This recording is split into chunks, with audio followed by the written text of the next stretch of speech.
Umakyat Babayan naman Luzon, sa Luzon, 20.8 Visayas ang at naitilang Mindanao. positivity rate ngayong araw. 9,000 Sa National Sa bilang Capital naman ng mga Region, release, nakamarami pa rin ang mga anim na active cases cases dagdag sa ang naitala ngayong araw. As of April 7, pareho po may Dahil dyan, 10,000 sa mga lugar na yan. Sa buong bansa, nasa Cavite, Bulacan, Rizal, Laguna, Visayas, Plus, nakapagpula na higit 5,000 active cases. 906 sa release. Ayon sa DOH, limang laboratorio ang hindi nakapagsumiti ng datos.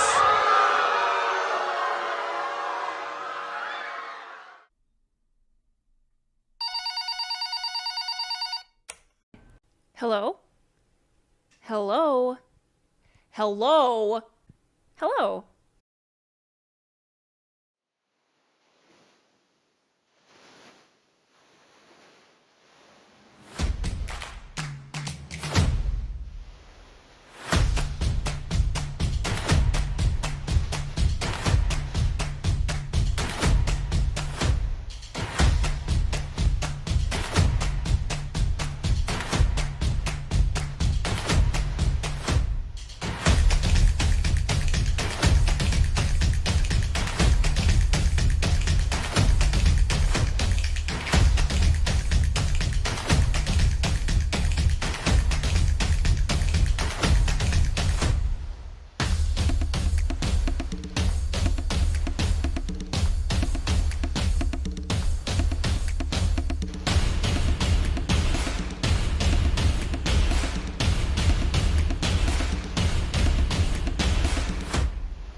Isang mapagpalayang umaga sa mga kapwa ko guro sa mataas sa paaralang President Corazon C. Aquino, sa mga mahal naming magulang at mag-aaral.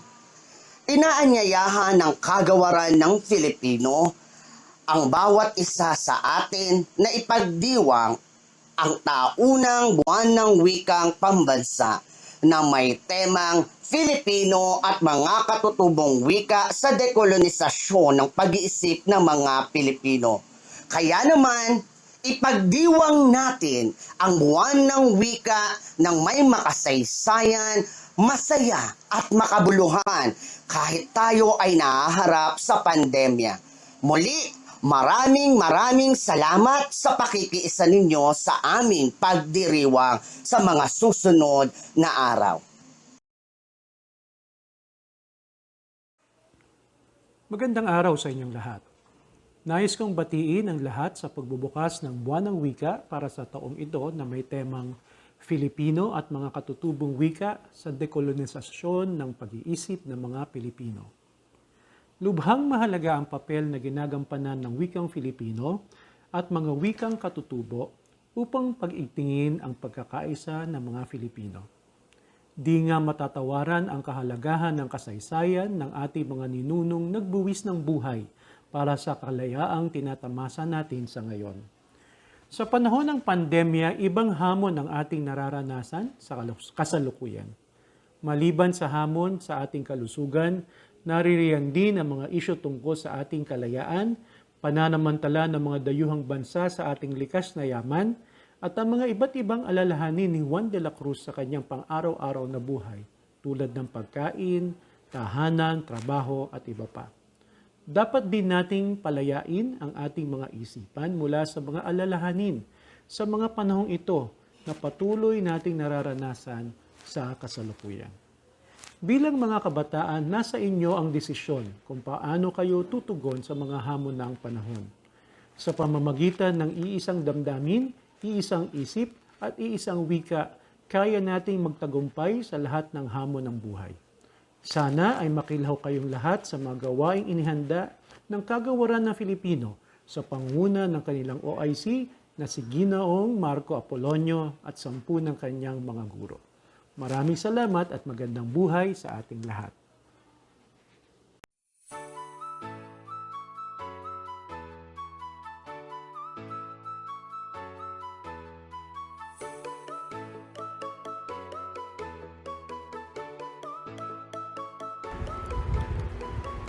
May talento ka ba sa pagguhit?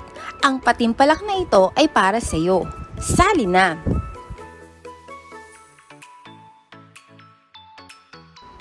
Ang patimpalak na ito ay magsasanay sa mag-aaral sa pagkamalikhain. Layunin nitong maibahagi ang wika natin sa pamamagitan ng pagbuo ng poster hango sa temang Filipino at mga katutubong wika sa dekolonisasyon ng pag-iisip ng mga Pilipino. Mga panuntunan. Una, ang mga kalahok ay mula sa junior high school ng mataas na paaralang Corazon C. Aquino. Ikalawa, ang gagamitin sa pagbuo ng poster ay Oslo paper at mga pangkulay. Sumunod naman, para sa pagpapasa nito, kuhaan ng malinaw na litrato gamit ang inyong cellphone at ipasa ito sa Facebook o kaya sa Messenger ni na Binibining Ria May Fabregar o ni Binibining Sheila Hidalgo. Sumunod, ang magwawagi ay makakatanggap ng premyo na ipapasa sa GCash. Ang unang gantimpala ay makakakamit ng 150 pesos, ang ikalawang gantimpala naman ay makakakuha ng 80 pesos at ang ikatlong gantimpala ay makakakuha ng 50 pesos. Nakatakda sa ika-16 ng Agosto ang huling araw ng pagpapasa ng poster. Ang desisyon ng mga hurado ay pinal na at hindi na kailanman mababago. Mga pamantayan sa pagmamarka.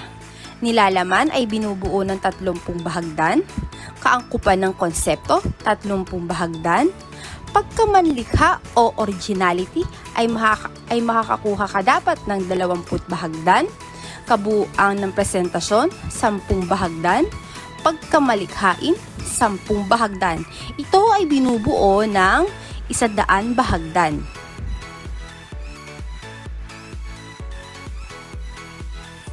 Magandang araw!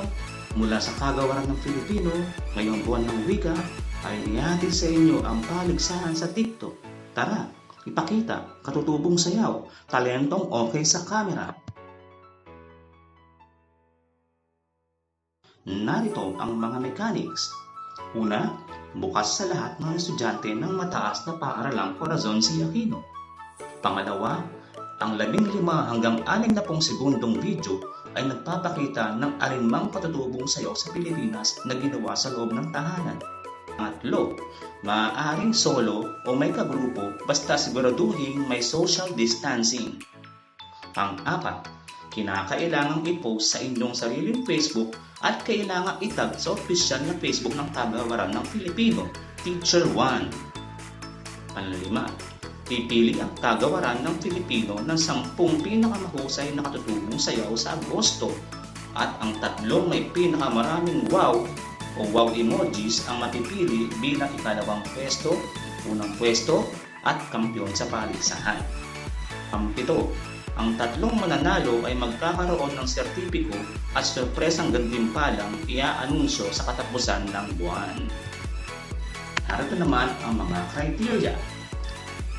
50% pagboto online mula sa mga wow emojis, 25% originalidad, 25% pagkamalikhain at binubuo ng 100% bilang kabuuan. Ano bang inaantay nyo? Sali na!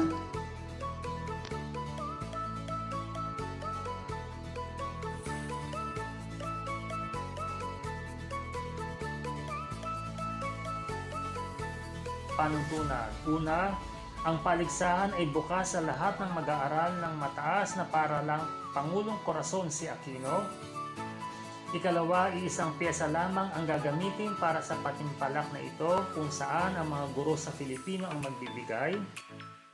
Ikatlo, 5 minuto lamang ang ibibigay sa bawat kalahok. Ikaapat, kakaltasan ng 2 puntos kada minuto kung sakaling lalagpas sa itinakdang oras ang kalahok. Ikalima, ang suot ng mga kalahok ay puting damit at maong na pantalon. Ika-6, ang bawat kalahok ay magsusumiti ng kanilang video ng pagbigkas ng talumpati.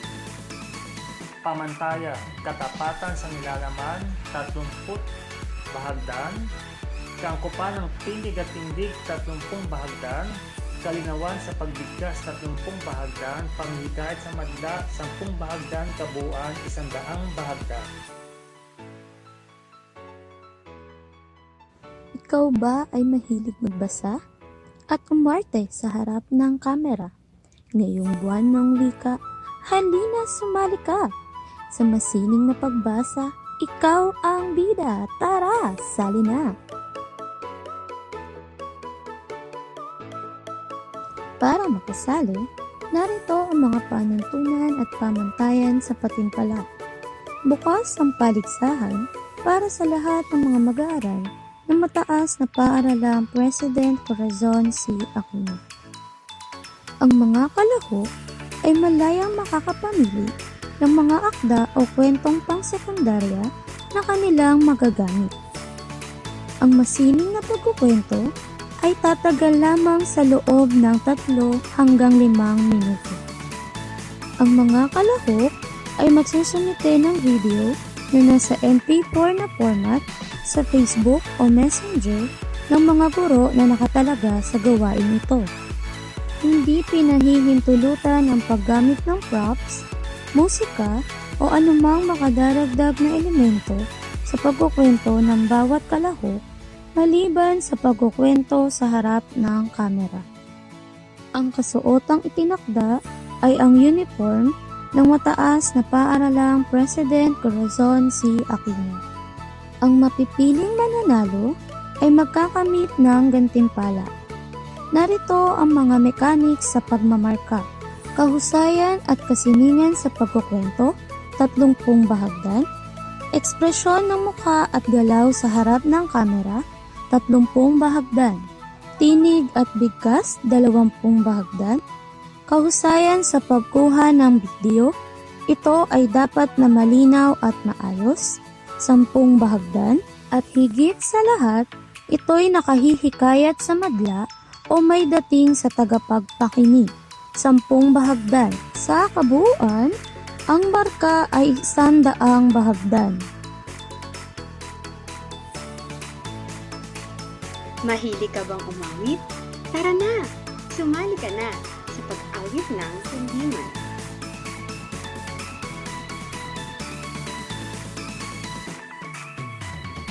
Unang panuntunan, ang paliksahang ito ay bukas para sa lahat ng mga mag-aaral ng President Corazon C. Aquino High School mula sa ika-7 hanggang sa ika-12 lutang.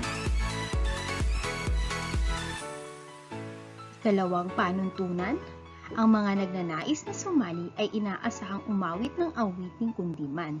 Maaaring pumili ang mga kalahok sa listahang ito. Una, Nasang Ka Irog ni Nicanor Abelardo. Ikalawa, Mutya ng Pasig ni Nicanor Abelardo. Ikatlo, Pakiusap ni Francisco Santiago. Ikaapat, Bituing Marikit ni Nicanor Abelardo. Ikalima, Ang Tangi Kong Pag-ibig ni Constancio de Guzman. Una, Nasang Ka Irog ni Nicanor Abelardo. Ikalawa, Mutya ng Pasig ni Nicanor Abelardo. Ikatlo, Pakiusap ni Francisco Santiago. Ikaapat, Bituing Marikit ni Nicanor Abelardo. Ikalima, Ang Tangi Kong Pag-ibig ni Constancio de Guzman. Ikatlong panuntunan, ang mga kalahok ay inaasahan magpapasa ng video. Ika-4 na panuntunan, ang kasuotan ay dapat angkop sa awitin. Ika-6 na panuntunan, ang desisyon ng inampalan ay pinal at hindi na maaaring baguhin. Kapitong panuntunan, ang hindi tumupad sa mga nabanggit ay kabawasang puntos sa bawat panuntunan. Pamantayan para sa pagmamarka, timbre ng boses at tamang tono, 30 bahagdan, nakakasabay sa tiyempo, 25 bahagdan, interpretasyon at ekspresyon, 20 bahagdan, kalinawan, 15 bahagdan, pagtatanghal, 10 bahagdan. Ito ay binubuo ng 100 bahagdan. Kung may katanungan, maaaring i-message si Ginoong Marco L. Apolonio. Sana may bahagi ninyo ang inyong pag-awit sa kapwa mag-aaral. Maraming salamat.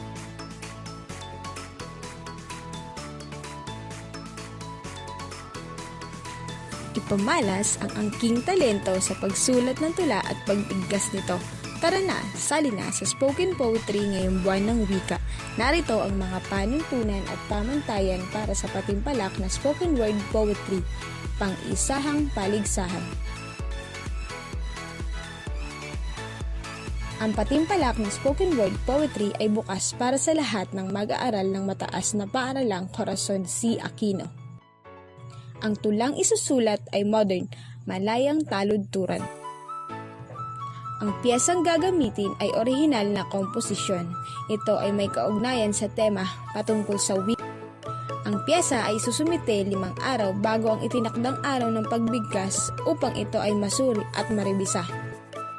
Bibigyan lamang ng 5 minuto ang mga kalahok sa pagbigkas ng kanilang isinulat na piyesa. Ang kalahok na lalampas sa inilaang minuto ay magkakaroon ng kabawasan sa puntos. Hindi pinahihintulutan ang pagdadala ng kodigo habang binibigkas ang tula. Ang kasuotan ay dapat na ayon sa tema. Malayang gumamit ang bawat kalahok ng epektong tunog para sa ikagaganda ng presentasyon. Ang pasya ng lupo ng hurado ay pinal at hindi mapapasubalian. Ang lahat ng mga nagsipagwagi ay pagkakalooban ng sertipiko at pagkilala at kaukulang gantimpala. Ang Ang bawat kalahok ay mamarkahan sa pamamagitan ng sumusunod na pamantayan. Mensahe o nilalaman. Kabuluhang hatid ng tula at bigat ng diwang nakapaloob. May kaugnayan sa tema. 30 bahagdan. Performance. Tindig, kilos at galaw na ginamit. Intonasyon at tamang pagbigkas. May kumpiyansa sa sarili. 25 bahagdan. Dramatikong kaangkupan. Paraan ng pagbibigay ng kahulugan sa tula. Istilong ginamit. 20 bahagdan. Kasuotan. Ugnayang kasuotan ng kalahok sa patimpalak. 10 bahagdan. Kabuoang pagtatanghal at impak sa madla. 15 bahagdan. Sa kabuuan, 100 bahagdan.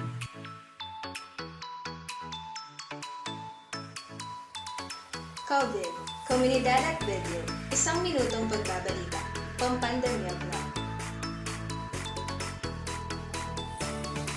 Mga panuntunan.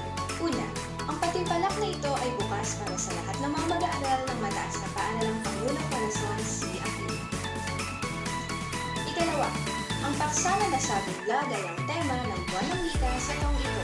Pilipino at mga katutubong wika sa dekolonisasyon ng pag-iisip ng mga Pilipino. Ikatlo, gumagamit ng dialekto na kinagisnan upang magpahayag ng ideya at detalye. Ika-4, maaaring lakapan ng tunog at iba pang biswal na pantulong ang inyong vlog. Ika-5, ang video ay binubuo lamang na 1 minuto na pagbabalita, paglalahad ng ideya o opinyon ukol sa paksa. Ipinagbabawal ang paglampas sa 2 minutong marka. Ika-6, gawin ang vlog sa loob ng inyong tahanan. Mahigpit na ipinaalala na bawal pang lumabas sa inyong tahanan. Ika-7, ang video ay ipapasa sa messenger ng mga sumusunod na mga guro sa Pilipino. Ito ay dapat na nasa format na MP4. Para sa baitang 7 at 8 kay Binibining Casela at para naman sa baitang 9 at 10 kay Binibining Enrera. Ika-8, ang pagpapasa ng video ay sa ika-18 ng Agosto ng ika-5 ng hapon.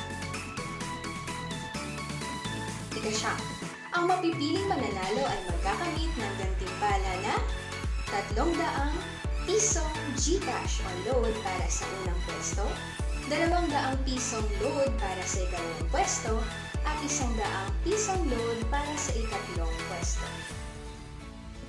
Para naman sa pamantayan ng pagmamarka, nilalaman 40 bahagdan, dialekto 40 bahagdan, at technical na batayan na binubuo ng linaw ng video o quality, linaw ng audio, presentasyon, at ikli o haba ng video para sa 20 bahagdan na may kabuuang 100 bahagdan. Ano pang hinihintay niyo, Aquinoians? Tara, sali na!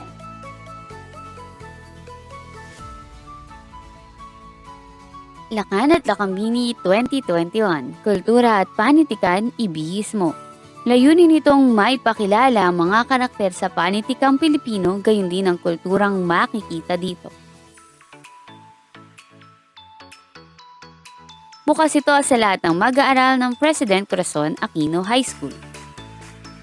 Ang bawat kalahok ay magbibihis tulad ng karakter na kanilang napili. Maaaring magdagdag ng props at gumamit ng makeup. Mayroong tatanghaling kampyon sa bawat bilang. Ito ay nahati sa 2 bahagi. Unang bahagi, ang mga kalahok ay magpapadala ng kanilang larawan sa kanilang guro sa Filipino. Pipili ng 10 kalahok sa bawat baitang na may pinakamataas na boto o likes na magtutuloy sa ikalawang bahagi. Ikalawang bahagi, ang 10 kalahok ay magpapadala ng maikling video na nagpapakilala sa karakter na kanilang pinili. Mahigpit ding pinaalala ang pagtupad sa health protocol ng bawat isa. Ang hatol ng hurado ay pinal. Pamantayan, sa unang bahagi ito ay magbabase sa dami ng likes o reaction sa bawat larawan. Sa ikalawang bahagi naman, bihis 20%, katumpakan ng impormasyon 30%, Popularidad 50% sa kabuuang 100%.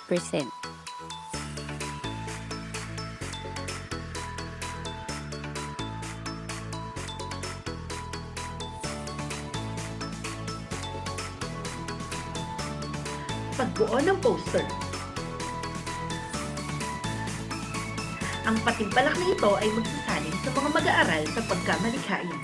Layunin nitong maibahagi ang wika natin sa pamamagitan ng pagbuo ng poster hango sa temang Pilipino at mga katutubong wika sa dekolonisasyon ng pag-iisip ng mga Pilipino. Para sa mga kalahok, maaaring sumali ang mga mag-aaral sa junior high school at senior high school. Ang mga gagamitin sa pagbuo ng poster ay Oslo paper at mga pangkulay. Para naman sa pagpapasa, ipascan o picturean ng malinaw ang nagawang poster at ipasa ito sa Messenger. Hanapin ang FB account ni na Binibining Ria Fabregat o ni Binibining Sheila Hidalgo. Ang mga magwawagi ay makatatanggap ng premyo na ipapasa sa GCash. Unang gantimpala, 150 piso. Ikalawang gantimpala, 80 piso. Ikatlong gantimpala, 50 piso. Ang desisyon ng mga hurado ay pinal na at hindi na kailanman mababago. Para sa pamantayan sa paghusga, nilalaman 30 bahagdan, kaungkupan ng konsepto 30 bahagdan, pagkapamanlikha o originality 20 bahagdan, kabuoang presentasyon 10 bahagdan, pagkamalikhain 10 bahagdan, at may kabuuang 100 bahagdan.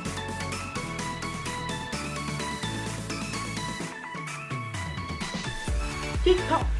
Tara, ipakita katutubong sayaw, talentong okay sa kamera. Manatili sa bahay at subukin mag-TikTok.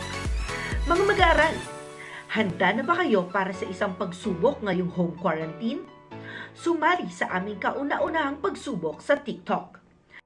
Para sa mga mechanics, una, bukas ang TikTok para sa lahat ng mga mag-aaral ng senior high school. Ikalawa, ang 15 hanggang 60 segundong video ay nagpapakita ng alinmang katutubong sayaw sa Pilipinas na ginawa sa loob ng tahanan at may hashtag na PCCAHS Buwan ng Wika. Ikatlo, maaaring solo o may kagrupo basta sinisiguradong may social distancing. Ikaapat, kinakailangang i-post sa inyong sariling Facebook at kailangang itag sa opisyal na Facebook ng Kagura ng Pilipino. Ikalima, pipili ang Kagura ng Pilipino ng 10 pinakamahusay na katutubong sayaw sa Agosto 20, 2021 at ang 3 may pinakamaraming wow ang mapipili bilang ikalawang pwesto, unang pwesto at kampiyon sa paligsahan. Ang 3 mananalo ay magkakaroon ng sertipiko at sorpresang gantimpala. Iaanunsyo ang mga nanalo sa Agosto 30, 2021.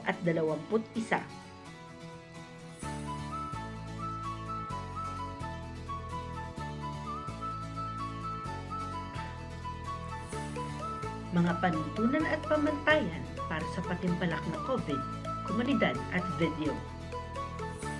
Una, bukas ang patimpalak sa lahat ng mga mag-aaral mula sa senior high school. Ikalawa, ang tema para sa patimpalak nito ay Filipino at mga wikang katutubo sa dekolonisasyon ng pag-iisip ng mga Pilipino. Ikatlo, maaaring gumamit ng wikang bernakular o natutunang wika sa tahanan upang magbayag ng ilang detalye, ngunit hindi kinakailangang ang kabuuan ng video ay nasa wikang bernakular. Ikaapat, maaaring samahan ng tunog, mga visual na pantulong at effects ang inyong video. Ikalima, ang video ay binubuo lamang ng hanggang 2 minuto na pagbabahagi ng pansariling kalagayan at kalagayang pampamayanan. Ikaanim, gawin ang video sa loob ng inyong tahanan. Ikapito, ipasa ang gawain sa email na arturojr.roda@deped.gov.ph. para sa pamantayan sa pagmamarka, nilalaman 30 bahagdan, kaangkupan sa konsepto 30 bahagdan, pagkamalikhain 20 bahagdan, paggamit ng wika 20 bahagdan, na may kabuuang 100 bahagdan.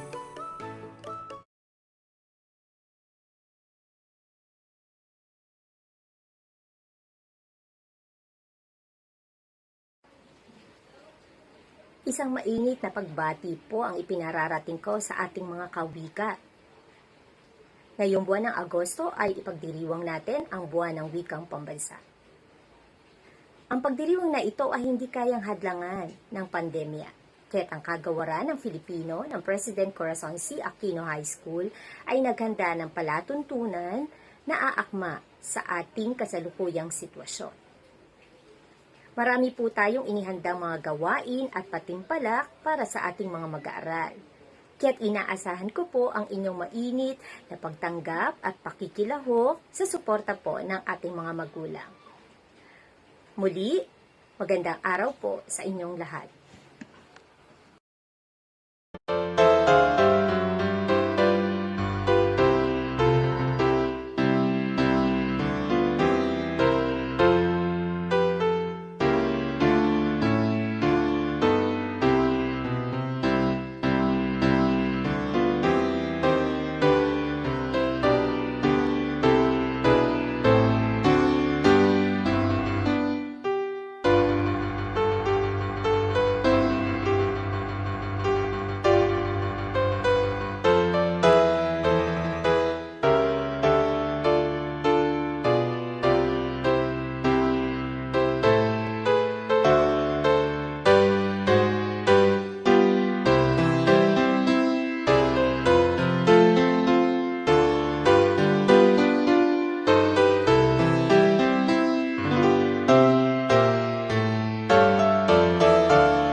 Filipino at mga katutubong wika sa dekolonisasyon ng pag-iisip ng mga Pilipino. Alam niyo ba na nakabatay ang tema ng Buwan ng Wika sa taong ito sa pakikiisa ng KWF o Komisyon ng Wikang Filipino sa 2021 QCP o 2021 Quincentennial Commemoration in the Philippines na nakatuon sa mga halagang pangyayari sa bansa sa nakalipas na 500 taon. Partikular ang kautosang tagapagpaganap bilang 103. Ito rin ang pakikiisa ng KWF sa International Decade of Indigenous Language na umaangkla sa deklarasyon ng Los Piños. Ang kautosang tagapagpaganap bilang 103 na mahigpit na nagtatagubilin ang mga pagdiriwang ay nararapat na maging Filipino-centric, na nararapat sumasalamin sa Pilipinong pananaw at nagbabantayog sa pag-unawa at damdamin ng pagmamahal sa ating mga ninuno. At mayamang kultural sa forma ng panitikan, wika, sining at iba pa. Iba pang manifestong kultural at nararapat ding bigyang diin dito ang mga Pilipinong identidad at kahalagahang ukol sa pakikiisa, kahinahunan at kalayaan. Ang deklarasyon naman ng Los Piños na nagtataguyod ng karapatan ng mamamayang katutubo sa malayang pagpapahayag, pagkakaroon ng akses sa edukasyon at partisipasyon sa mga gawaing pagpapayaman gamit ang katutubong wika bilang pangunahing kahingian sa pagpapanatili ng buhay ng wikang pamana na ang karamihan ay nanganganib ng maglaho.